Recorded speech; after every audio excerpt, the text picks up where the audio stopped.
Not many times in world football when great rivalries and derbies and great teams come together. Today is one of those days when Manchester United put out the sad news of Denis Law's passing away. Manchester United are deeply saddened to share the following statement on behalf of the Law family. It is with heavy heart that we tell you that our father, Denis Law, has sadly passed away. He fought a tough battle, but finally he's now at peace. We would like to thank everyone who contributed to his well-being, care in the past and much more recently. We know how much people supported and loved him, always appreciated, and it made a difference. Thank you. Denis Law was born on February the 24th in 1940 in Aberdeen. Into a working class family, he was one of the youngest of 7 children, and the family faced significant financial challenges, as everyone did in the 1940s. Despite this, Law displayed a passion for football from a young age. Growing up, Denis suffered from a condition in his eyes that required surgery to correct his vision. That challenge didn't hinder his determination to excel in football, and his talent quickly became evident.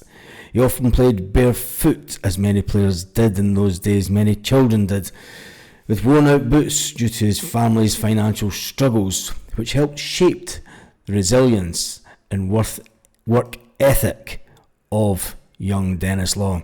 At just 15 years old, he was scouted and signed by Huddersfield Town.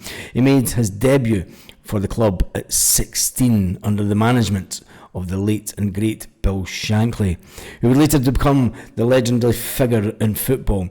Shankly played a pivotal role in nurturing Law's talent. By the time he left Huddersfield, Denis had already shown glimpses of the future greatness. The career highlights of Denis Law is 1956 to 1960. He played for Huddersfield Town, a journey that began and developed his skills as a forward in the teams of the lower divisions.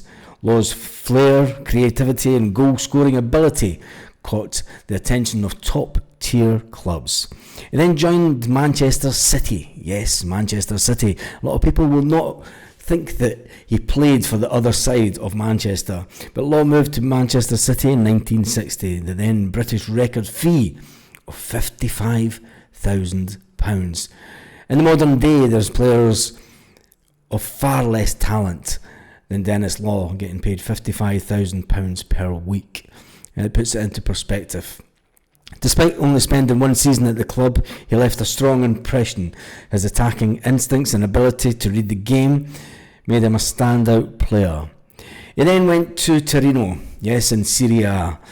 This move was significant in Law's journey as a football player. British players ventured abroad during this era, and at the time, Italy, well, Law struggled with the defensive style of Italian football, and to this day, that is a style that still happens in Italy, doesn't it?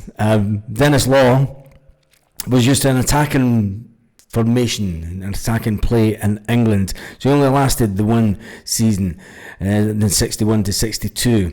Despite that, he left an impact, and a cultural and tactical differences prompted him to return to England after just 1 season.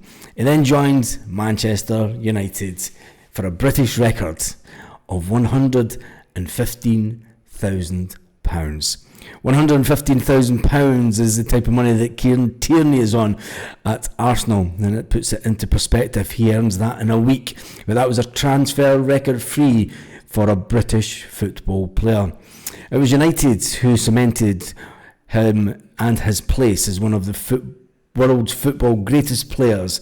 Under the management of Sir Matt Busby, Law became a central figure in rebuilding the team after the dramatic air disaster of 1958. Law scored 237 goals in 404 appearances for Manchester United, making him the club's highest scorer of all time, just behind Wayne Rooney. The partnership of Best and Charlton, it was formed in the glory days with George Best and Bobby Charlton and Denis Law, brought up the forefront of Manchester United to European football. Major achievements: he won the Ballon d'Or in 1964. Denis Law became the only Scottish player to win the prestigious award. He won the League Championship in 1964 and 1965, and 1966 and 67. The FA Cup in 1963 helped Law and United lift the FA Cup, ending a 6-year drought in 1963. The return to Manchester City. Yes, he returned to Manchester City in 1973-74. He made a surprising return to City in his twilight years, as many players do tend to go back to a club that they were fond of.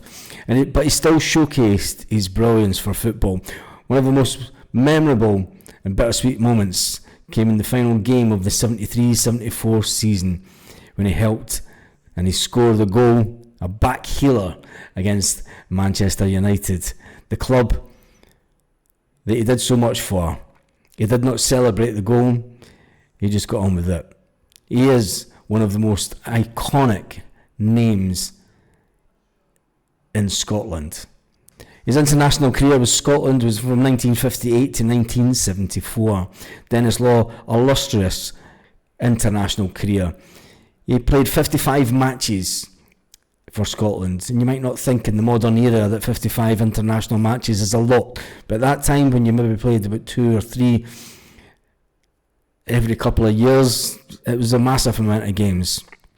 Scoring 30 goals, he shares the record with Kenny Dalglish.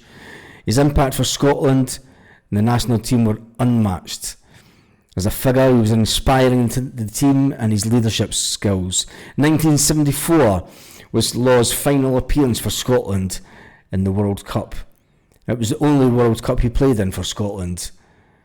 Although Scotland didn't progress past the group stages, they remain unbeaten in the tournament. The story of our lives, as some say in Scotland. Denis Law was an absolutely fantastic. He was acrobatic. His goal-scoring attributes were second to none. His charisma and flair during the game. Some people in Manchester United nicknamed him the King. The statue of Law, Best, and Charlton stands proudly outside Old Trafford, with Denis Law in amongst them. Rest in peace, Denis Law. Scotland legend.